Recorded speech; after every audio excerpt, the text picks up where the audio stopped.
ये हमन को अवस्था का कहता, तू लोगन का अवस्था का कहता, हमार अवस्था का कहता। ऐसा से बताओ, चूची देखा दे आया जा तो क्या कहता है जा नहीं महाराज, दे ऐसा काम ना करे चाहिए ना।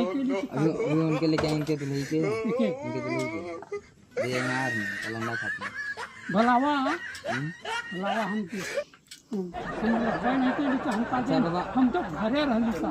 क्या नाम बात है? हैं नाम नानू नानू हाँ उड़नबाज नाम की रही।